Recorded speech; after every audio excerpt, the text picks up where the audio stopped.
So yes, letters. This time we're going to be looking at letters, and I'm going to be using this set of nice fine sort of like drawing pens. They don't have lots of colours, but the colours they do have are really nice and bright and fine. So when I want to do a letter that's decorative, it's going to stand out, we're going to be seeing it from a long way off. So I don't want to just do a thin single line letter because it's going to disappear into my background. So I'm going to start off with, let's look at a letter S. So I'm going to draw it in yellow first, and that's because if I make a mistake it's easier to kind of correct it. So that would just be an S if I was just doing an ordinary standard, big letter. But that's so thin, isn't it, and so tiny, I'm not going to see that. So I'm going to start off by thinking about a way of making this stand out and make it look much sort of bolder. So I'm just going to use this S that I've drawn as a guide, and then I'm going to do some shapes that kind of cluster along this S and make it really stand out. So I'm going to choose a middle tone colour. It's always a good idea when you're starting out to start with your middle colour, because then you can go darker and you can go lighter. You can get the basic bits in with this big S here. So I'm going to draw some shapes that are going to follow this S line, or this sort of guide that I've given myself. And they're going to go along this shape, and they're going to make it into a really big three-dimensional looking shape. So I'm just doing this sort of like leaf shapes, I suppose, or kind of teardrop shapes, but they're going to follow along this sort of outline, and some of them are going to be circles. I'm just going to sort of sketch them in and see how they can grow along this shape, and this is a good way of building up gradually. So you can slowly see something appearing as we go along and up, and I'm still got this to follow, so I'm not going to get lost as to what my shape of my letter is. But I'm also thinking this could look a bit like leaves, a bit maybe, or seeds, which would be quite appropriate. So when you come and do your letters, you might want to think of something that relates to the project we're working on. So something to do with fruit or flowers or leaves, or something to do with what you think of when you think of a farm, something like that. So it's going to make this shape really suit the project that we're doing. So I'm going to come up, you can hopefully just start to see that there's an S starting to appear in the middle of all these shapes, and because I'm following the guideline that I've given myself, I'm not going to get too lost. I'm going to be able to see where I'm going. I'm coming up, going to turn the corner now around the top of that S and bring that up. So I haven't done the usual thing of just drawing a big capital letter and filling it in. I've done something a bit different, and I've chosen a letter that you're not going to have to do, so that you can think of your own ideas. Right, so I've mapped out now this sort of like shape, and I want to make this look a bit more interesting. So I'm going to switch, I think, to my slightly thicker pens, which I've got a bigger range of colour for, because I can see that I'm going to do some kind of soft shading on this to make them look quite smooth. Again, I'm going to stick to a light colour first, because then I can go darker if I want to. So I want to imagine that these shapes are sort of like some sort of smooth kind of jewellery, I don't know, or some sort of surface. So I'm going to colour in part of them, and I'm leaving a bit white because that's going to be my kind of highlight colour. Now I'm being quite quick when I'm colouring this in. I can see straight away I want to get some darker colour in that to make some shadow to come out. So I'm going to choose this darker shade and come back in and shade in between them to show where that sort of outline comes. And I'm just going to pick up that shape and sort of bring those shapes in like that, and I can keep going down thinking about where would the shadow come. Would there be a little bit of shadow on that side and a little bit of shadow under here, because remember the light tends to come from above because the sun's up there. That's why the light always comes from above. So I can start to make these shapes look a bit more like 3D pattern bits as I'm going along. And I can always go back again and put a darker colour in if I'm not sure with this, if I think that my outlines are disappearing or I'm not seeing the shape as much. So that one's going to be quite nice and bright there, and I can put a little bit of shadow underneath like that. And there's lots of different ways you can do your shading. You can use some line shading like that, and if you don't just think about scribbling in any old how, but if you use some lines that are a little bit curved, then that starts to describe that surface. It starts to tell me that that's not just a flat surface, it's got a bit of curve to it. See, I'm just doing lots of little curved lines, like sort of think of like those sort of eyelash shapes coming through there, and when I sort of layer them on top of each other, we start to get the shadow blending in, but because those lines are curved again, they're going to make those shapes look like they're standing out.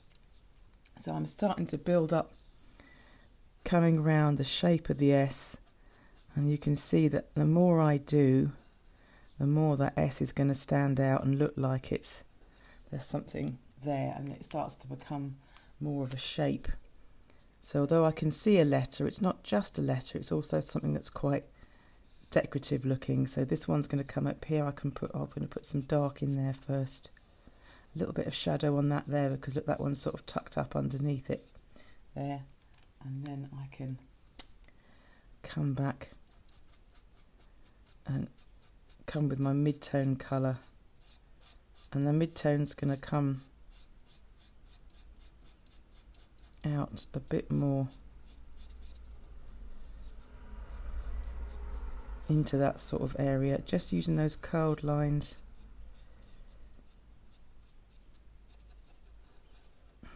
Like that, so just leaving a little bit of white kind of around it. And then under here, this is going to get darker, because that's going to be shadowed by the one in front. And again, I'm just trying to use lines, and not just scribbly colouring lines. Look, by doing them sort of curved, that's going to help make that shape pop up and look a bit more 3D. So I'm thinking all the time about how my line's not just putting colour on the paper, it's also thinking about where the highlights come and thinking about the shapes that I can make. So look, if I do some, see how those are nice and curved? Not just straight lines, but curved ones.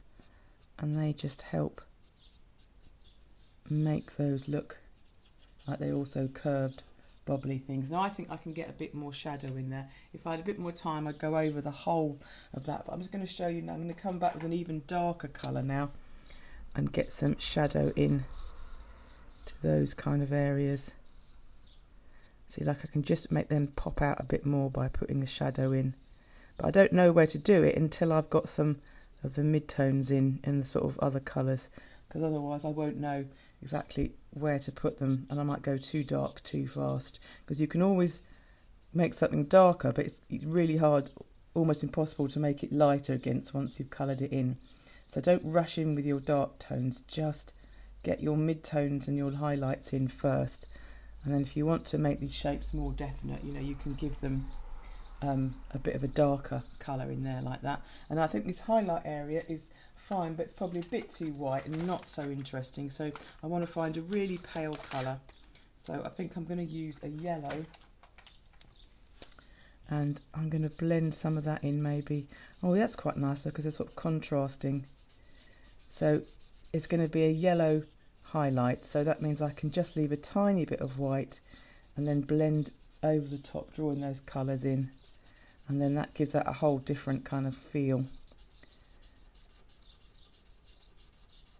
So I can blend that down into that green, and still leaving a little bit of white showing through, because the white's going to be the brightest colour you've got on your page. So if you want a really white, bright highlight, just leave like a little circle of white on the top of things, and that starts to make them look really shiny. So let's bring those sort of highlights in up round there, and it all can have another highlight on here. And I can, if you scribble over the top or draw over the top of that intermediate colour, it just sort of blends them together helps them sort of sit together. So those are starting to look really kind of bumpy. So again, what we're doing, if I carry on up here, eventually I'll do all of the shapes in so that you can see all of them. Well, that's what I'm going to aim to do, but I'm just going to start off again. Always start with your middle colour, because then you can go darker and you can go lighter. If you go in straight away with your dark colour, you might go too dark too fast, and then you can't kind of come back from that, and you make a bit of a, you can't really get it any lighter. So if I start with a mid colour, then I leave in the paper to be my highlights, because then I can easily see where that highlight's going to be. So I just start where I'm pretty sure there would be shadow, and again I'm using curved lines, you see, so even if they're going across each other, they're going curves in different ways, so they're not just straight up and down lines, they've got a bit of a curve and a bit of curl to them, and that will really help to get that shape, so it's not just a flat shape, it's got a bit more interest. It starts to feel like you could reach out and run your fingers across it, and it would feel sort of bumpy and sort of smooth, bumpy kind of feel. So that one's going to be quite dark in there because it's kind of hidden, and you're going to get dark coming in this side now because it's this sort of underneath bit. They're going to be quite dark too, aren't they? So you can see if you do all this first, if you get your mid-tone in first like this, and then you can sort of see where your shape is coming, and you can see how it's feeling. You like these ones on the back here, they're going to have some shadow on this side of them, I think. Yeah, now I think about it, this one here, that's probably going to have a shadow kind of on that side, because if the light's coming this way, shadow's going to be heavier on this side. So if you try and get all your mid-tones in first, like I was saying, if you get that all established, then you can see how the rhythm of your piece is working. You can see where you want to go darker. So I know it's really tempting to get straight into that box of colours and open up every colour you've got and go in there. But if you just decide on the colours you want to use, don't use every colour in the colour box, I think. I think choose like a range of your favourite colours to work with, and then kind of like have them ready. And you start off with your middle tone one that's not too dark and not too light. So I've just about got all of those in. And again, I'm trying to always think, if I make my lines curved and then my thing looks curved, if I've got a straight thing, then I can make my lines look straighter because I'm drawing a straight thing. If I'm doing a wobbly thing, wobbly lines, it's sort of, So now I've got all those kind of like mid-tones in. Then I'm going to go to my little bit darker. So I can think, right, so where's the much darker bit? So I'm not going to cover up all of the mid-tones. I just want to pick out the bits where I think there's lots of shadow, because that's going to be starting to go a bit darker. Like, and I think probably in that sort of outer edge, kind of round there. And round here. I think all under that sort of like almost like under his chin, isn't it? That shape there. So we can put that shape in there, and coming back around that edge, and just again just using little curved lines where I can, because I'm trying to imagine that these lines are going over a surface and they're not just on a flat disc of paper, they're kind of moving around as well, moving around the shape. And so there's some more shadowy bits in here, and more shadow. This one's going to be quite shadowy because it's sort of like it's almost underneath, isn't it? So let's put some shadow coming in around here. But I can keep thinking about where I want to go things. I don't have to rush things. I can build up gently. And when I'm doing these sort of mid-tone bits, I know that I can't go too dark, so I can put quite a lot in. And then when I've got something to work with, I can decide how dark I want those colours to be, and I can just start off with a little bit of shadow, and I can build it up and build it up. So I'm going to get some up here now. So and then again, curved lines. That curved lines just helping to make that look more curved. Just by putting that all under here, I think that's got to be a bit darker. That's it. And then up here. And underneath this side, that's shadow, isn't it? That's got to be shadow. That's it, because we've got to think all the time, the light's coming from over this way. So all the bits on this side, like up here, is going to be really bright. But the other side of this shape, that's got to be darker. And you can do it, you can work it out for yourself. If you get like an object, like a ball or bits of fruit, as we're drawing a lot of fruit or anything, and you shine a light on it, like a torch, from one direction, you can see how where the light hits one side of it first, that's always the brighter side, and then it gets more dark, on the other side. And you can also see there's just see a little tiny bit of that yellow initial S that I drew in, but already it's completely really vanished. So it's always good to do some guidelines to work with, so you're not having to, you know the shape you're working to before you get into all the colours and the lined work, so you're not having to worry about, oh, where's this shape going next, and you're not going to do all this hard work and then realise that you've drawn something that doesn't look like an H but looks like, you know, a potato or, you know, something. So now I can come back and put my yellow in just to blend in that on that highlights, and that one there, I'm just going to leave that end bit of just like a circle of white on the end, just by leaving the paper showing through, and that should give that a really shiny kind of feel, because the white is the brightest thing I've got in my pen box, isn't it? The white paper. I haven't got a white pen, it wouldn't work on this paper. So anything that I leave really white, that's going to give me a lovely bright white highlight. So if I leave little blobbles of white on the ends of like round objects like this, it looks like that's really, really shiny. And if you want to see what really strong white highlights look like, have a look at your eyes in a mirror, and you'll see that they're really reflective, particularly the pupil in the middle. It's very black and wet and reflective, and you'll have like a fat white highlight picking up on the light around you, and they're always really bright. And that's what, if you want to draw a person or face, and you want to make the eyes look really alive, make sure you leave a little circle of white on the pupil, and then that'll look like it's alive, and it makes such a difference to your drawings. So I've nearly got all this sort of yellow in. So again, I'm just leaving some of the ends of these yellow bits white so that they look like highlights. Now again, I've been quite quick drawing this. I haven't spent hours and hours on it. I'm sure you will be spending much more time and doing a much more kind of neat job on the colouring in. But if you work in layers like this, and you can go backwards and forwards, and then if you think, oh, actually I do need a bit more, and then you think, all right, actually I need a bit more darkness in some of these bits up here. Because again, if you can't make something look brighter by colouring it lighter, because we can't make these colours go light once we've put them on, if we then go back and add a darker tone into the shadows, that immediately makes the other colours look brighter, because it's a contrast. You're like turning up the contrast. So if I want to get it now to stand out and pop out a bit more, then where I've got my shadow, I can go back with my darker colour. And don't colour it all in, don't get rid of all your mid-tone shadow, but just get a little bit of extra dark in. Can you see how that's really making that stand out, and it's becoming really strong and getting those shapes to pop out and look much more 3D. And that also means that I can see the shape of my S that I'm trying to get across, so people can see it's a pattern, but they can also see that it's an S.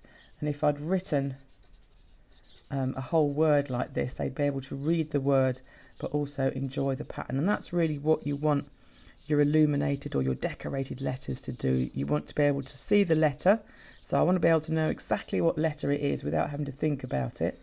But I also want to say, oh wow, that's beautiful, look, that's got lovely colours, lovely patterns. That makes me think of something else, because the letter is not just telling me the letter sound, it's telling me a bit about what you like and what your project's about.